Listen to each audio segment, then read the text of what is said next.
嗨，大家好，我是坦平叔。今天是2025年3月26号。这一期咱们继续聊聊俄罗斯入侵乌克兰，看一看乌克兰战场上也有什么变化。今天是俄罗斯侵略乌克兰的第1127天，也是乌军进入库尔斯克的第233天。根据这个美国战争研究所3月25号发布的一份报告，它这个报告里含最新的作战地图，其中详细说明了乌克兰国防军在西北部别尔格莱德地区，也就是这个叫德米迪夫卡地区以及托列茨克和波克罗夫斯克附近的进展情况。这个战争研究所的这个专家写道乌克兰武装部队似乎正在运用远程打击来扰乱俄罗斯军队在该地区的后勤支援、指挥和控制。也许是普京严令这个俄军要在3月底将乌军赶出库尔斯克，所以这个俄军在库尔斯克投入了太多的兵力和资源，导致别的地方空虚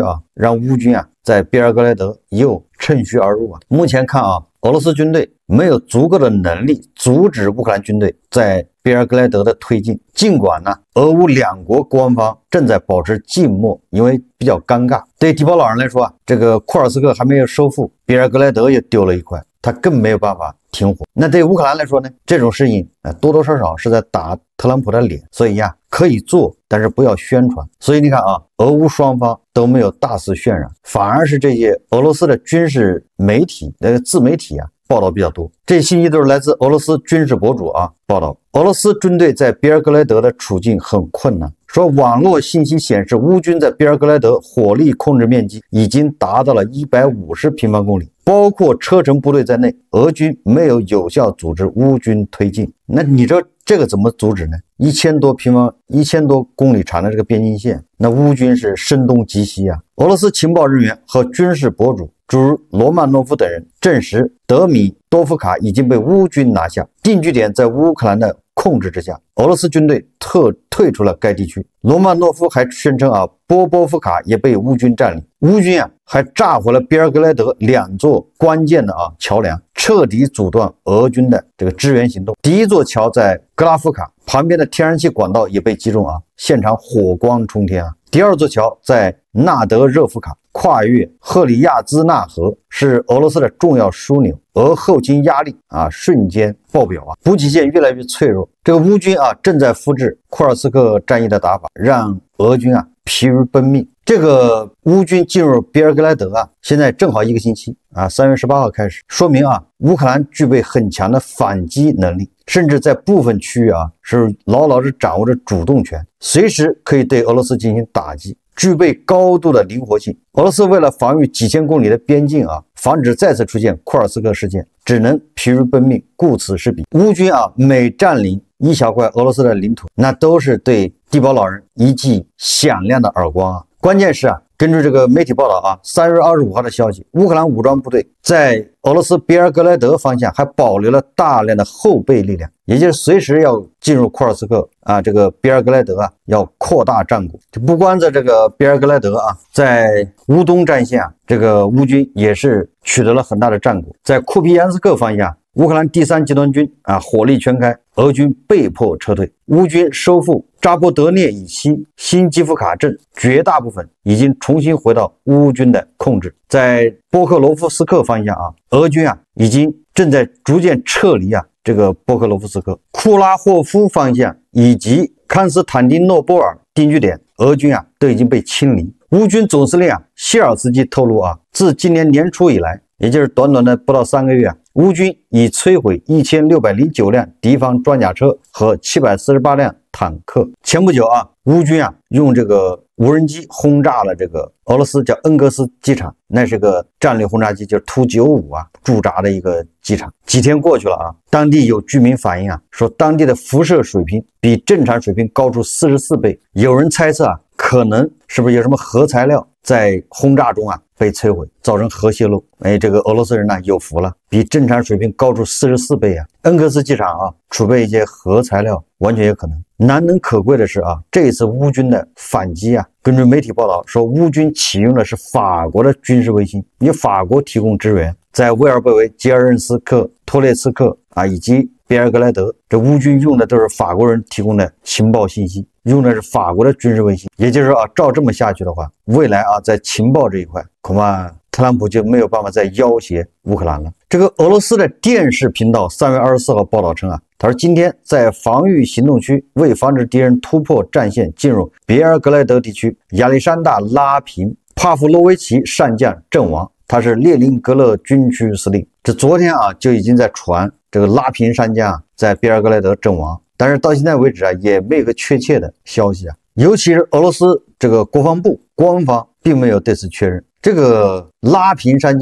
将如果真的阵亡，那这个对乌军来说啊是不可估量的损失啊。没错啊，是对乌军是损失，对吧？有拉平上将这样的人坐镇这个别尔格莱德，那乌军这个军事行动啊也稍微轻松一点，因为毕竟拉平上将他的主要的领域啊，擅长领域，他主要是指挥交通啊，跟那个前国防部长绍伊古一样啊。绍伊古他主要的擅长领域是在装修这一块，修一修营房，搞一搞什么龙牙防线，哎，在这一块呢比较擅长，因为这个有大量的回扣啊。这个拉平上将啊，在这个特别军事行动中啊，确实也是不怎么顺利，你也可以说他是点儿背，运气不好。2022年9月份呢，也正是乌军的现任总司令啊，当时还是应该是这个北部战区的这么一个军事领导人希尔斯基，他发动了这个哈尔科夫大反攻啊，结果造成啊二战以后俄罗斯最大的溃败。当然，作为主要领导人拉平，对吧？他是作为当时啊战场上最高指挥官，遭到了包括车臣大首领卡德罗夫在内的广泛批评。拉平啊，当时作为中央军区司令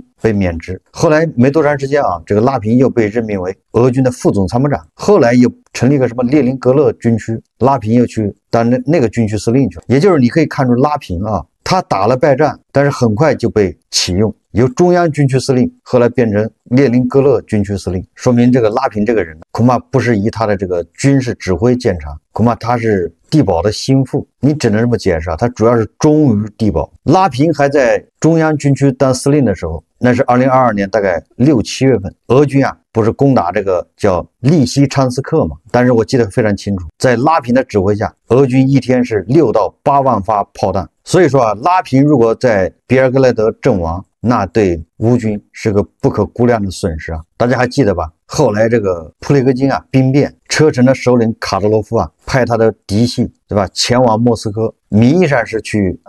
阻止叛军呐，去救驾，但实际上到底是想干什么？浑水摸鱼还是干什么？不太清楚啊。结果这一支部队啊，就是因为一路上这个俄罗斯的交通状况非常混乱啊，这么一支啊勤王部队啊，居然一路上被红绿灯所困扰，等红绿灯，导致啊没能按时抵达这个指定位置。所以从这个也可以反映出啊，俄罗斯方面是多么需要一个拉平式的指挥员来指挥交通啊。关键的时候，俄罗斯交通非常重要啊，要不是这个厨子啊半路上改变主意，没有继续往莫斯科跑，这叫出大事啊。所以我们可以想象一下，如果当时拉平啊在指挥交通，那卡德罗夫的部队恐怕也不至于被迟滞、被延误啊抵达莫斯科。所以说这个拉平如果阵亡了，那确实对乌军来说损失非常大。这个希尔斯基说啊，他说我们实现和平的唯一办法是通过战斗将俄罗斯人赶回边界，让他们再也无法再侵犯我们的国家。和平谈判在俄罗斯军队撤离所有占领土地之前是毫无意义的，只有俄罗斯人全部撤离乌克兰才能有和平谈判。我想重申，我们在某些问题上的立场没有变化，割地投降无法换来真正的和平，只有一个选项才能带来和平，那就是把侵略者赶出我们的土地。这个作为俄罗斯裔的乌克兰的总司令，你看看人家的认识，对吧？领土换和平是走不通的，实现和平的唯一办法，通过战斗将俄罗斯人赶回边界，还是俄罗斯人更了解俄罗斯人呢？那我们再看看这个欧洲现在到什么地步了。首先是这个欧洲的叫无人机联盟啊，决定拨款2000万欧元为乌克兰购买无人机。无人机联盟已拨款2000万欧元，用于为乌克兰购买无人机，预计设备将很快交付。大家都知道吧，这个欧洲啊，它不成立了很多联盟吗？有炮弹联盟、装甲车联盟、无人机联盟，还有什么？这个叫战斗机联盟啊，各种联盟。这个2000万欧元啊，主要用于为乌克兰国防军购买战术侦察无人机啊。这些无人机将大大提高情报工作的效率，使乌克兰军方能够更准确的评估战场形势，监控敌方控制区。这个无人机联盟啊，它的协调国是拉脱维亚和英国，一共有20多个国家参与。这个乌克兰的国防部长乌梅罗夫请爱沙尼亚提供1亿欧元，用于与俄罗斯的战争。乌克兰国防部向爱沙尼亚提供了一份乌克兰武装部队在战争中需要的500种物资清单，最需要的物品是无人机、地面无人机和医疗用品。该国政府已经将订单转交给国防公司，你看看，马上就组织生产，给乌克兰送过去。丹麦政府将通过丹麦出口投资基金拨款1.3亿欧元，用于乌克兰国防工业。这是乌克兰经济部长说的啊。这个丹麦的特点就是它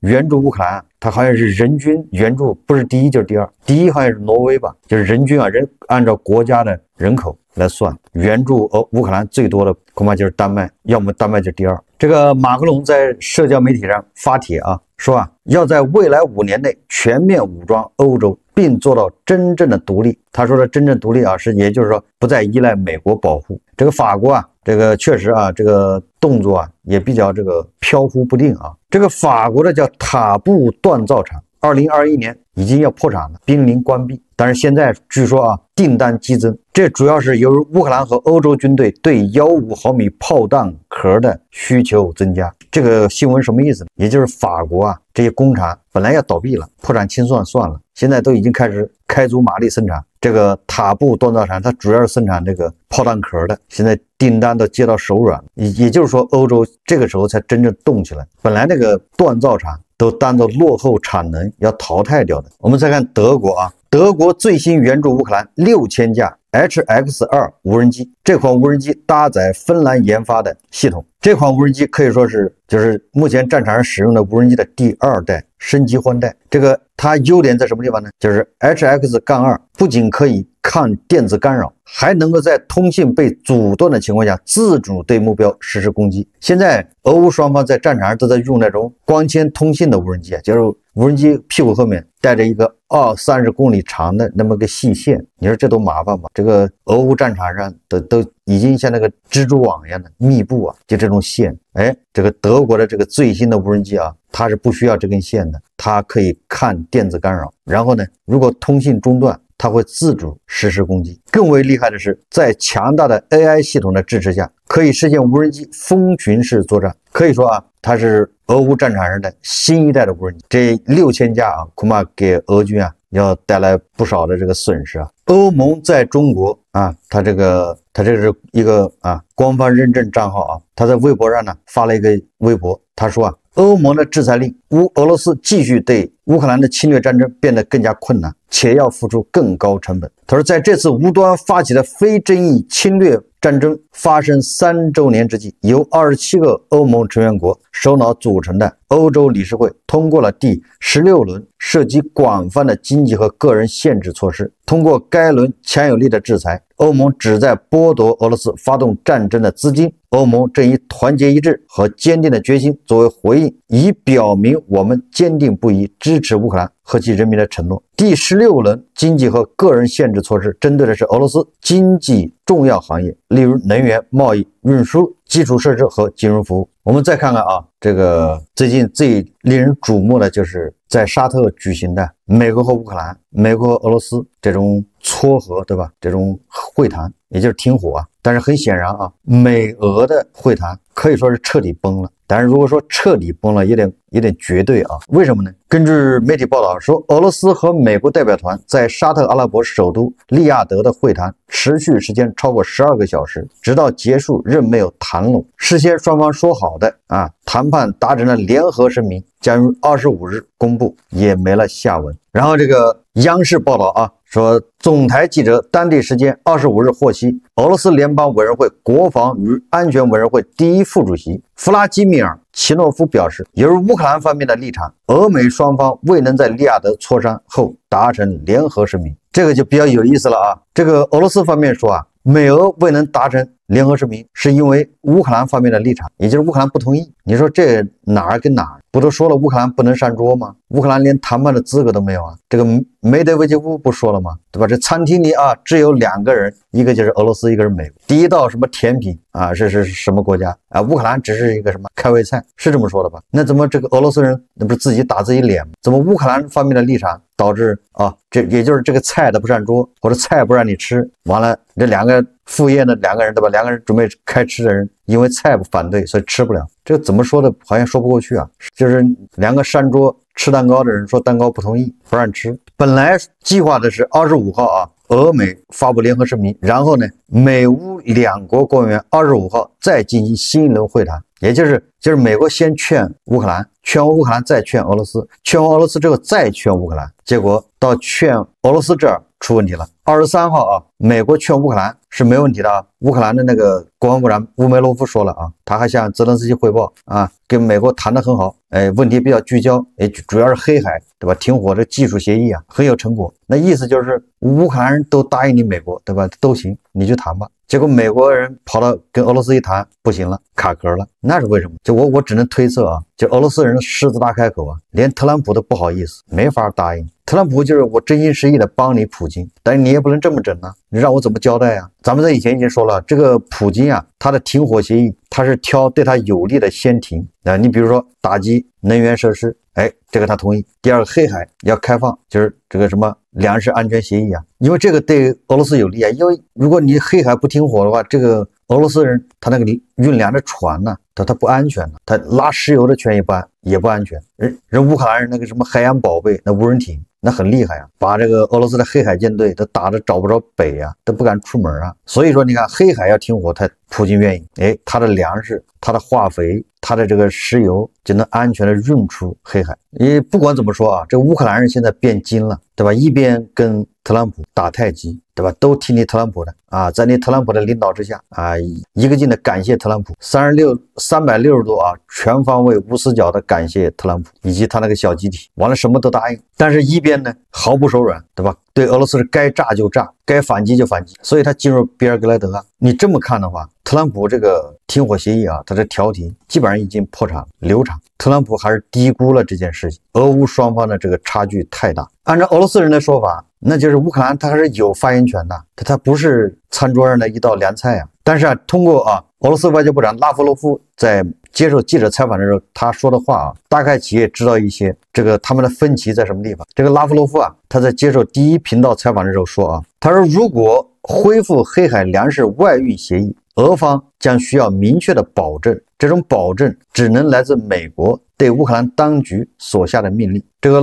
拉夫罗夫对媒体说他说俄美在沙特的利雅得会谈中讨论了黑海航行安全问题，俄方支持以各方更可接受的方式恢复黑海粮食外运协议。俄方担忧正在遭受西方游戏的影响的非洲、全球南方和全球东方国家的粮食安全问题。全球东方，这个拉夫罗夫可以说就是赤裸裸的在威胁东方，对吧？你那黑海，你人脑子打成狗脑子，跟东方有什么关系？是乌克兰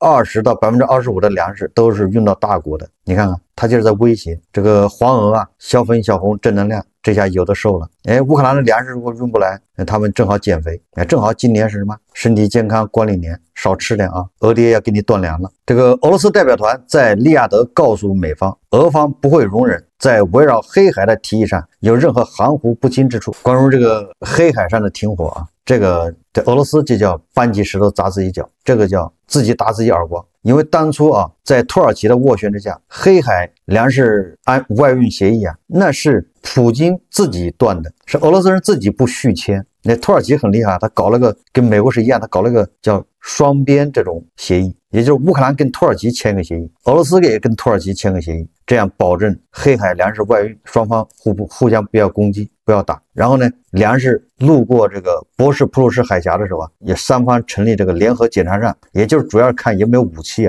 对吧？军运物资通过这些船运进黑海，结果到期是普京拒绝续签黑海粮食协议，结果人家乌克兰自己粮食源源不断的运出黑海。他的手段多朋友多嘛，他通过罗马尼亚对吧？通过什么其他的港口转运，结果俄罗斯的粮食运不去石油运不出去，化肥也运不出去。这个普京觉得自己吃亏了，本来想把这个乌克兰给遏制住，结果乌克兰没有遏制住，把自己遏制住了，所以他后悔所以他才同意黑海叫韩信安全。我说了嘛，这普京都是挑对自己有利的停火，陆地上他认为占便宜，所以他不停火。那你说乌克兰他怎么可能同意呢？对吧？乌克兰黑海上面保持现状，对谁有利啊？对乌克兰有利。这个俄罗斯人的意见是什么呢？俄罗斯人的意见就是美国对乌克兰当局所下命令。实际上简单一点说啊，就是俄罗斯人要求你美国啊，特朗普，你把这个乌克兰你给我捆上，这样我可以歇一会儿啊，这个稍事休息啊。这个俄国家通讯社说啊，俄罗斯代表团已经离开沙特了，双方都没有发联合公报、联合声明。这个